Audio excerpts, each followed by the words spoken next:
Okay, so we're going to continue now on Daf Vav Amud Aleph, and we're talking about over here on Cholamoyed, where they allow you to make a marker so that you don't accidentally bring truma and defile it, or a person who is toyer. So you make a marker, and he allowed you to do it on Cholamoid as well. That's how we came into this whole discussion.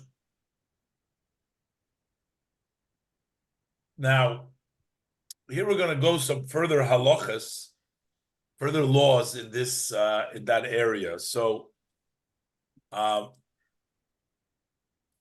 Rav Yehuda. So says Rav Yehuda, Motza Even Mitzu Yenes. If one finds a stone that has been marked, so he knows that there must be something here, but there is a marker. Now, the question is, before we learned that you don't mark on top, because that might be too late, you mark before you get to the spot where you have the tumor. You mark before. But here, Rav Yehuda says, if you find Motza Even Mitzuyenes, you find a rock which has been marked, he says, Tachteho Tomei. Underneath that rock is Tomei. Now, we're not going to say that this shows that there is Tuma from the rock further on, but rather we're going to say that underneath it is the Tuma. The Tuma is Tachteho Tomei. See Rashi. Motzo Even Achas Mitzuyenes. Besid. See, that's with lime. Tachteho Tomei. Underneath it, underneath the rock, is Tomei. And the question is, how come?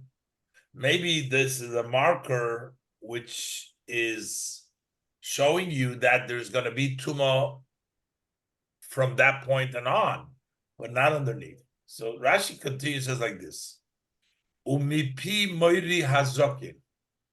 From the name of my old teacher. I'm not sure. Rashi had a young teacher, he had an old teacher, but Rashi says, in the name of my old teacher. He translates like this: Even achas mitzuyenes sheyesh sid al gabo. If you have one marked stone, which means it has this lime on top of it, that means the tumor is underneath. Why? He's going to explain that when do you move the marker before you come to the actual tumor, that's when it's in a level ground. If you're marking the ground itself, then we say you can't mark it on top, because by the time you'll get there, you might step on it already. So you have to mark it before. But when you're talking about a stone which is higher up, you can mark it and the tumor is underneath it. So he says like this: The Einoi Tzorich Laharchik Hatzion Min Ha'even. He is not necessary for him to put the tzion a distant from the stone. You don't have to push it away from the stone. Why? Lifi shoha even gavoiha al gabe karka, because the stone is high up on the ground. The stone protrudes; it's on top of the ground. V'roye esat tzion, and you can see the marker miyad koidem shiyeh negeba. You see it immediately before you're going to touch it. Avol besode, but if you have a marker not on the rocks, but on the field, over there, marchikin lo tzion besomu, you distant away, close by, but you don't put it on top. You book a distant nearby, because again, we learned before, we don't want to take away too much from Eretz Yisrael, so we're not going to put it too far, as we'll see in the Gemara later on also. So over there, marchikin lo tzion besamuch. Why? Because the zimnin loichozit tzion ad the osa v'noga umayel. Because sometimes you may not see the tzion, the marker, until you came and you touched and you were making a tent over it, so you became tome. So it may be too late. So if it is in a field, the marker has to be beforehand. But if it is under, if it's a stone, the marker can be right on top. So if you see a stone marked, then you can assume that there is a tzion, that there is a tuma underneath. Okay, now what happens if you have shtayim? You have two stones, both marked, 1 and 1. Does that mean that the whole area from A to B, or only under A, or only under B? So he says very clearly, just because you have the line, the marker on one stone and on another stone, does not mean that the middle is also. You have to have the middle also have lime on it. Then it would, but otherwise it's not part of it. Then we say there's only under that stone and then only the other stone. So let's do an aside. Shtayim, if you have two, im yesh sid beinehem, if there is pitch in between them, so there is sid in between the two rocks, then beinehen tome, then in between would be tome. Rashi, shtayim mitzuyone is Rashi, if you have two marked, tachteihen tome, underneath that will be tome. It's like two separate markers. Each place has its own marker, its own tuma. Aval beinehem, but what happens in between these two rocks? So then it depends. Im yesh sid beinehem al haaretz tame. If there is seed on the ground, then it's tame. The mishum tzianu, because then we're saying that's a marker too. So the two sides are marked, and then you have the marker between. That means the whole area is tame. However, v'im ein seed beinehem, if there is no seed in between them, then beinehem toir, in between will be toir. The two sides are marked, and in between is toir. Now, the Gemara adds, the afal gav, the leka chodesh. Although that's a place that has never been plowed before, meaning that the place in between the two rocks has not been plowed before. So, mele, if it was plowed, you can say, well, they use that for the field, they were plowing there, so there's no tuma there. But where he's saying, if there is no marker over there, even though there is no plow there, it's been never plowed, we still don't suspect that there is a mace buried in between. If there is no pitch, there's no marker, there's no seed in between, then even though there is no sign of plowing there, we're still going to say in between is toil. Rashi, let's look at Rashi. So he says, "Shelechorash beinehem me'olam." He had never plowed in between there. So logically, you might think, look, there is a marker over here. There's a marker over here. This is not a plowed area. Maybe there's a dead body underneath. We say no, it's toher. Kileko seed. If there is no seed, it's toher. That's what the Rabbi Yehuda says. Rabbi Yehuda. But the Gemara challenges this from a Braisa. Tanya. But in the Braisa seems to say differently that if there is no plow in between, but it's then these two are really one area, even though there's no seed. But we learned in the Braisa, it says, Motzo even achas mitsuyemes.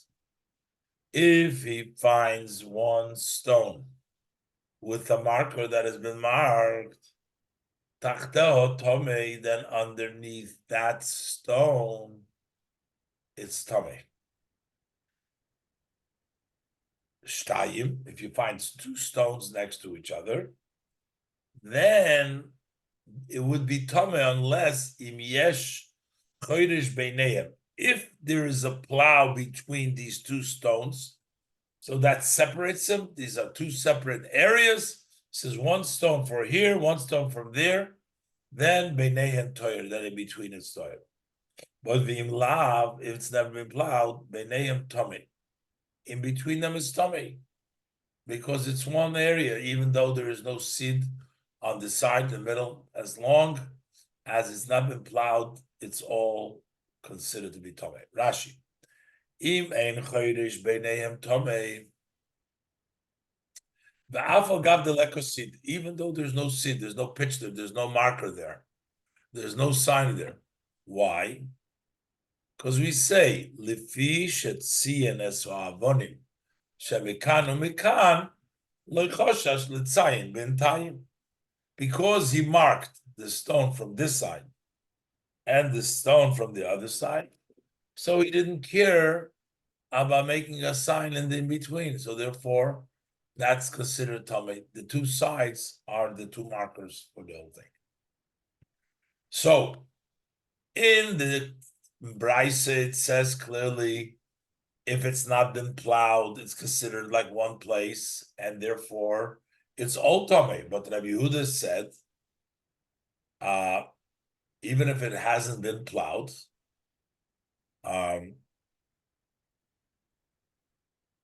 if there's no marker, then it's not tummy. So the Gemara makes a distinction.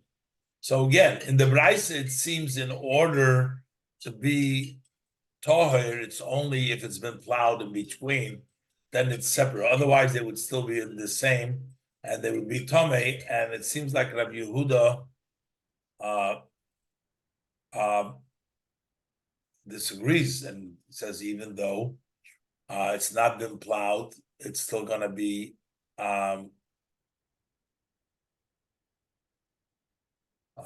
even though it's not been plowed, it's still going to be toher. It doesn't matter that you had the two sides marked. In other words, according to the view, it doesn't seem like I marked two sides and I include everything. No, unless there's pitch there. The Gemara makes a distinction. Amar Papa says Papa, Hocho kishahashid sasid shofuch al rosheim. That pitch, the marker, is poured on the tops of both rocks. Umeruda lekan ulekan. I guess it's dripping on both sides. So you put some paint, let's say. So you put it on the top, and it drips down to all sides. So then it will be tomei. But and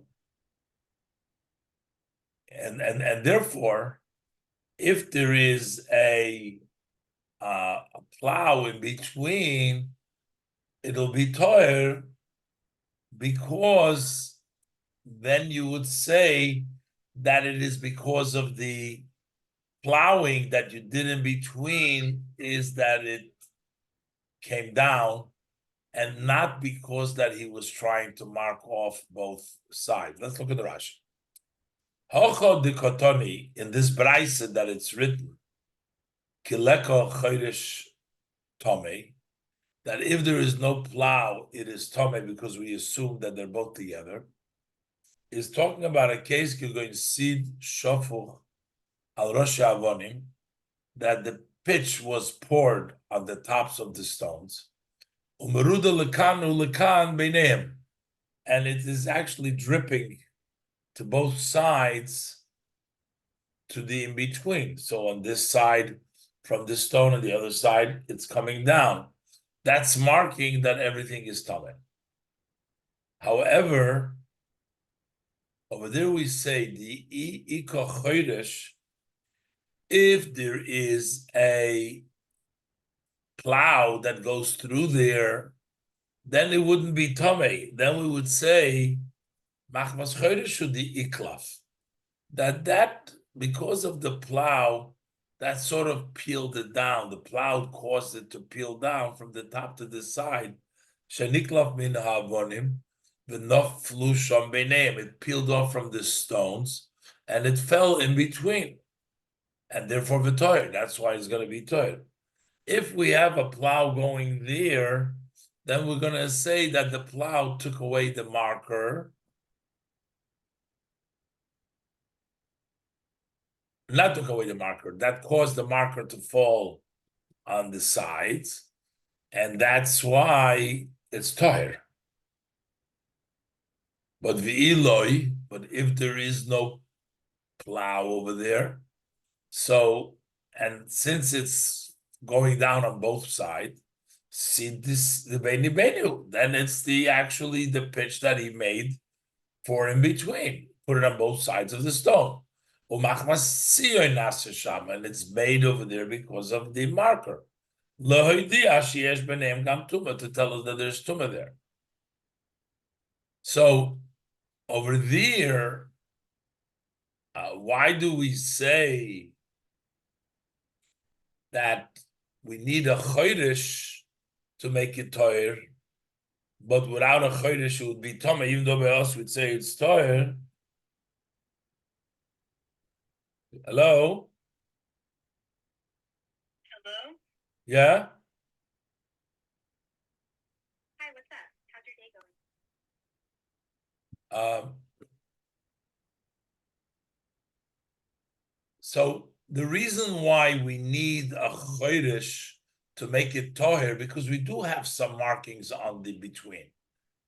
But we're going to say if there's a chodesh, it's the markings fell down there because the plow, they came down from the sides, and it's going to be toher. If there's no chodesh, then the person put it there as a sign. If there is a plow in between them, between them is toher. The Amar Machmas Chodesh Ikpal. I'm going to say that it's because of the plow that it peeled off from the top and it came down to the bottom. But the Eloi, if there is no plow, then it will be Tome Siddi Bini Binhu. That's the pitch, the marker that is in the between, and that will be Tome. But when Rabbi Yehuda said that B'neim Toher, he's talking about there's no seed at all.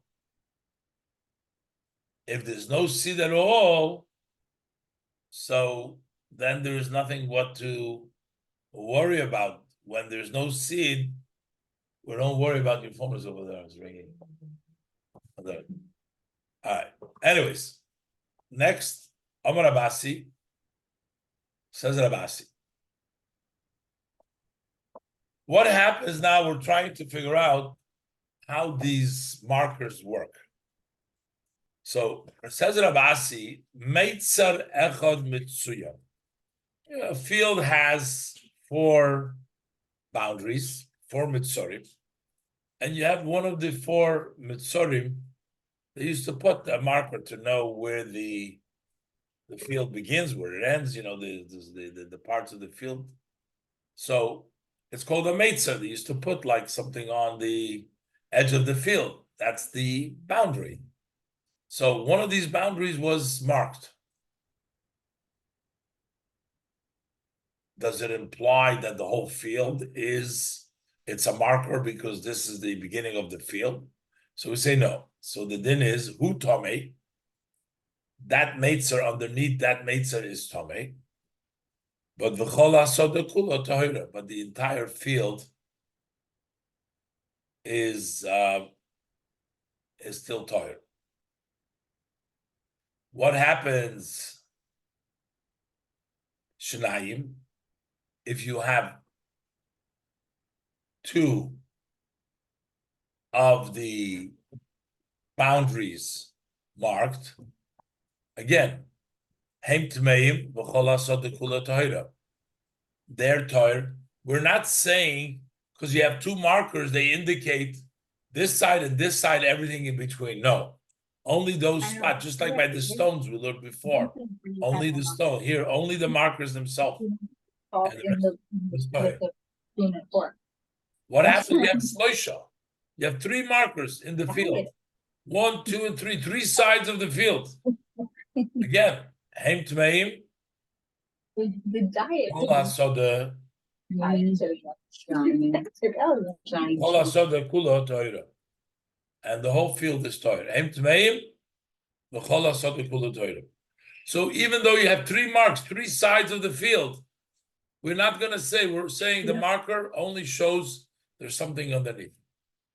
However, Arba, what happens if you have 4 markers, all the 4 boundaries? Then Heim Tahirim, they will become Tahir.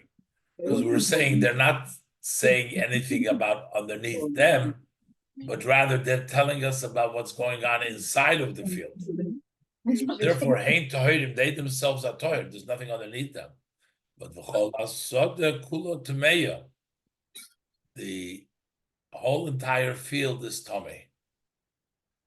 How come we say that the marker itself is tahir? Because we don't want to make extra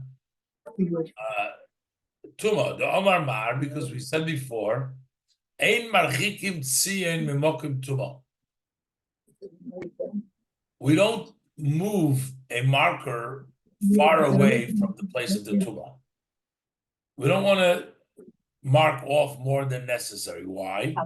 We're trying not to lose Eretz Yisrael. If you're going to make a marker too early, from that point, you're not allowed to walk anymore. The Kohen, the Truma. So you don't want to lose Eretz Yisrael. So you put the marker as close as possible. Let's do the Rashi. Ein marchikim tziyin memokim tuma. We don't put away distant the tziyin place of tuma. Ulohochi tziyin kol arba mitzorov.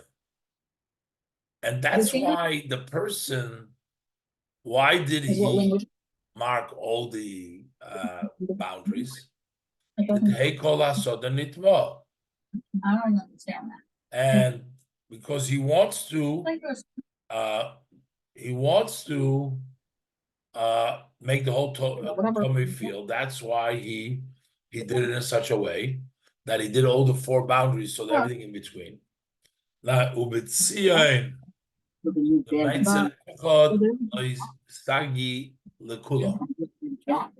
He said making only 1 boundary isn't sufficient for all. Right? The ain marchikin, because you don't put the way the sign from the place of tuma. So if the tuma, let's say, is in the whole field, and you're putting it away in this area, so you're not really You're not really Mitzayin. You're not really marking the place of Tumah nearby. In other words, if you just did one corner and the Tumah is on the other side, then you would be taking up this whole area. So we want to know, the way we know the whole area is Tameh is only by marking all four sides. Okay, so this takes care of the Gemara about this Tumah, this marking, and we'll move on to the next part of the Mishnah. The Mishnah talked about what are the items that people go out, what do they do on Chalamoyed? It says they can also go out to get rid of the Kilayim.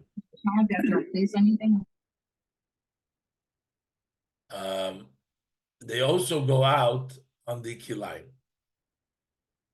What is the Kilayim? You have the grain in a vine and it's growing together. You have to rip it out, or else it becomes usher there.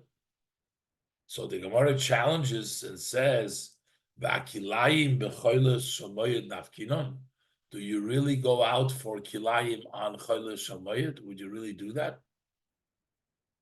And the Gemara has the kasha that you already go out earlier. Why would you go out on choyle shamoyed? Let's see.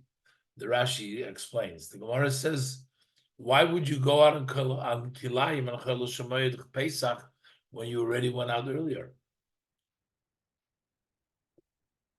Frag the Gemara, v'akilayim shel choyle shamoyed nafkinon.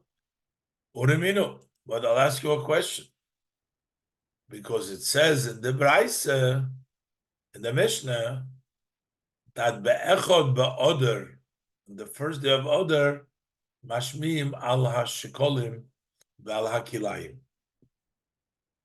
Basically, what it means when it comes the first day of Adar, then we mashmiim al hashikolim means we need the new year, starting with Nisan. You need to bring the new korbanot from the new gifts of the machzis hashekel.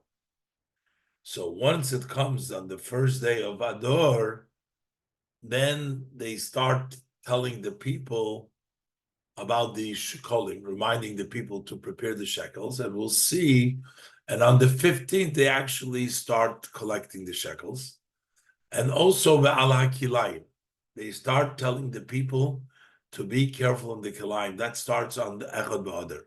And then we'll see, and then later on they come and they actually take it out. So you see, the question is, why are we doing this on Chol HaMoed? Let's do the Rashi.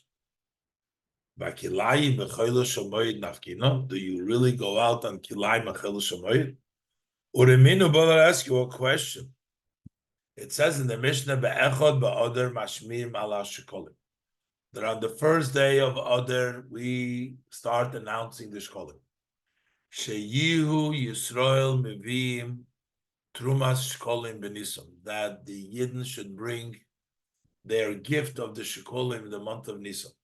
You start a month earlier telling the people that it's time to get ready the shekels so that you'll bring the shekels in the month of Nisan. Why do we need to have the new shekels in the month of Nisan?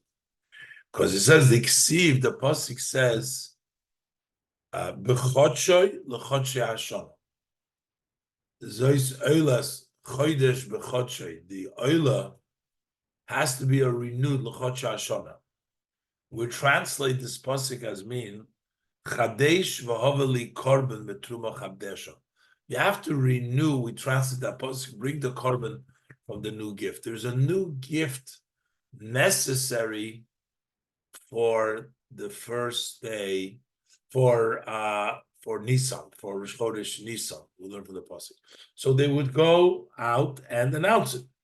So that was on the first day of Nisan. And then what happened on Adar, first day of Adar? What happened b'chamisha asar boy on the 15th of Adar? So over there, we read the Megillah, Bakrachim. Koirim is a Megillah Bakrachim in the big cities. Rashi said those who are surrounded by wall, that's like Shushan Purim. Bakrachim, Hamukofim Chaimam Yimosh Yeshua bin Nun. Those that are surrounded with a wall from Dais Yeshua bin Nun, they read in the 15th. We're just touching that Mishnah there.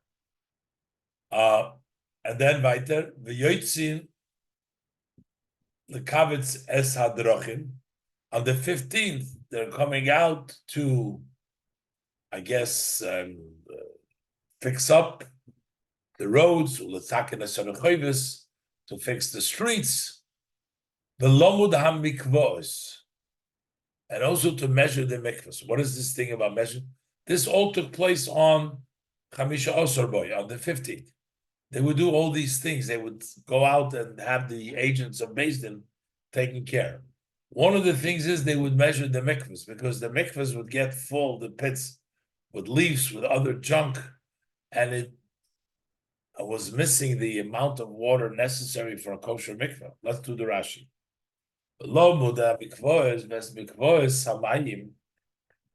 What is this? The pools of water. So Rashi, mikvahs hamayim shel mem so. We're talking about the mikveh of water of 40 saw. That's the amount that we need. So what you do is shachoititin oisom. You dig it out. Min hazevel shenichnas latoichon kol yimei kshonim. From the dirt that went into those mikvahs during the winter season.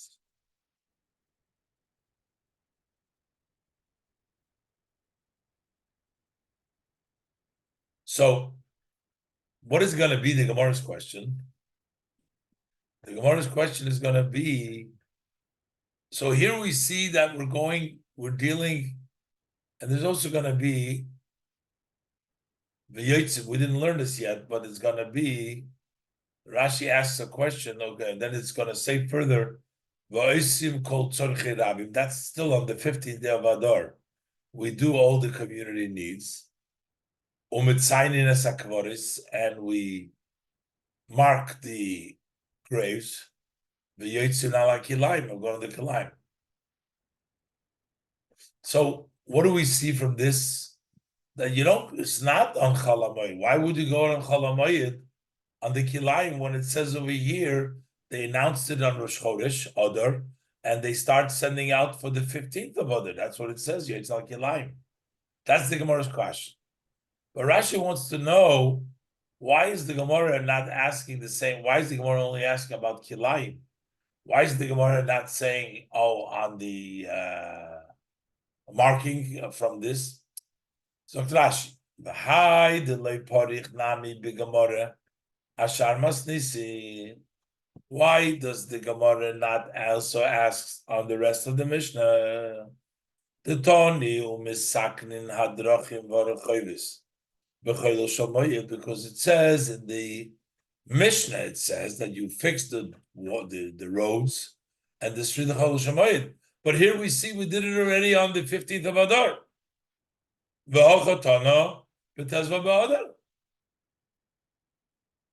So we have the same question like over here. And the Gemara said, that would not be a question. That would not be a question. Why?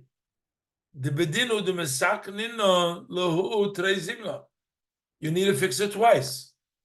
The chi mesakin betezvav be'adar, because when you fix it on the 15th of Adar, also yishamim umekalkalalu. Then rain comes in and it ruins it. Be'adar mesakni lohu b'chelu shamayid, and then they fix it again on chelu shamayid. There's not a question that in the Bryce, that in that Mishnah it says you do it on the 15th.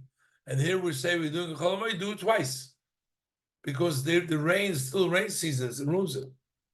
But the Kilayim is an issue.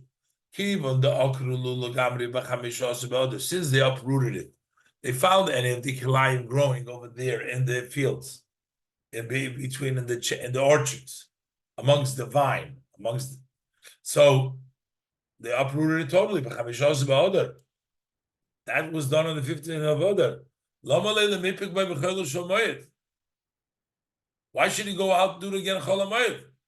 it's not going to grow so fast from the 15th of Adar until Chol HaMoed. And that's why he's asking the question only, not asking about the other thing, because the other thing is understood why you would have to do it. And further it says, Va'isim kol tzor cherabim, umetzayin es hakvoris, and you mark the kvoris, v'yetzim al hakilayim. So why do we have to go out 2 times on the kilayim? Why should you go out on the kilayim on Chol HaMoed Pesach? So the Gemara says there is an answer given by 2 rabbis, by Rabbi Lozer, Rabbi Yossi bar Chanin and Rabbi Yesh bar Chanina. Chad Omar, one of them makes a difference. He says, Kan be bochir, kan be ofil. Bochir means like a bechor, the first. There are those that get grow first. They get ready earlier. They will be done on Chamisha Asar Ba'odar. Ofil means the later ones. We have in the parsha now we're reading. They're the later ones. Ofil means, so that's two separate growth. Rashi, kam be'bocher, kam be'ofil. Ala b'chira is yetzim b'tezvav be'odar. On the first ones, we go on the 15th of Adar. And al ha'afilos, we go on b'chol HaShomayim the Pesach, Pesach. That's one answer. Chad Omar. And there's another answer, or the rabbi, we don't know which one said which, but the other one said, Kam b'zroim, kam b'yirokas. There's a difference. When you're talking about grain, zroim, growing, that you go out on the 15th of Adar. But you're talking about yirokas, vegetables, you go out on Pesach. Ala tvua yotzim b'tezvav ba'adar, shekoinu la'yirokas. They come before Yirokas. So you can't have a mixture not of grain and not of vegetables together with the vine. That would be also kilayim. So, but the Zroim, they mature earlier, they get ready earlier. So you go out on the Tezvav Be'odar, they come first. And then you go to the Yirokas. Amar Rabasi, Amar Rabbi Yechanan, so Rabasi then Rabbi Yechanan. Lo shonu, that we did not learn. Over here it says the first time we start is Odar. So he says, Lo shonu the Yoitz V'aleim Koydom Ador. That we're not going to go out either before a month of Adar or before Chol HaMoed. Elo she'ein nitzon nikar, that you don't recognize that they're sprouting. Avol nitzon nikar, but if it's recognized, yotzim alei, you would go out.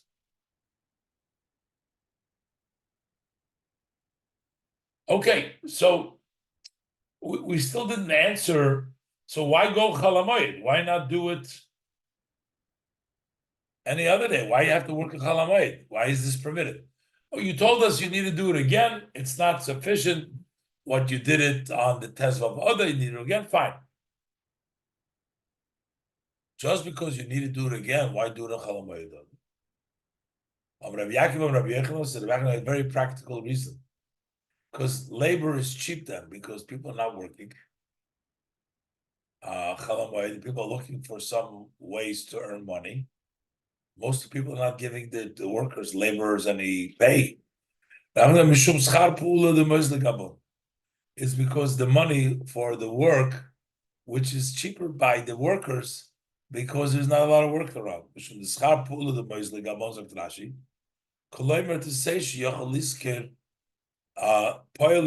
that he's able to hire workers for cheap. They're not busy and working Chol HaMoed. They're happy to get any job, so they work for less. So how would that be a reason to work on Chol HaMoed? Because it's cheap labor. Who's paying for it? We're saying the Beis Din. Beis Din is sending out shluchim to uproot it. And those funds come from Hegdish. and we want to make it as cheap as possible for Hegdish. Omar Rav Zevi Divite Rav Mesharshia says Rav Mesharshia, Shmami no. So from this we understand. Mid askin on liskar poil in bezoil. Since we are occupied to find worker to hire for cheap, ki yavinulu schar, when we pay them, the workers, for doing it, mitruma salishka yavinulu, we give them the money from the gifts that come to the room of the Beis Hamikdash. As a Trashki yavinulu schirus lepoilim, when you pay money to the poilim, the batli kilayim, for negating, for taking away the kilayim, you gave it with truma salishka yavinulu. You give it from the truma of the hegdish, from the room where they keep the gifts. Yavinulu. Why? The isalka daituch medidahu yavinulu, because if it'll enter your mind that the people have to pay for removing the kilayim for their own yards, my nafkilon minayu, what do we care about them? Why should we allow them to do it on Chol HaMoed? Why it's going to cost more money? Okay, so let them pay more money. My nafkilon minayu, what difference does it make? Kol kama de boilitlu, whatever they need, let them pay them. It's their kilayim. Why should we allow it on Chol HaMoed? We understand why. We understand why, if it's Bezdin, you want to save Bezdin money. Let's do Rashi. If you think from there, the Balabai that you give them from the Balabais, Mishum Schar Pa'ula,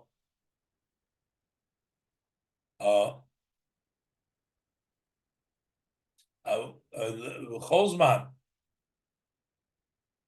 So why do we go out Chodesh Moed? Because the pay for the work let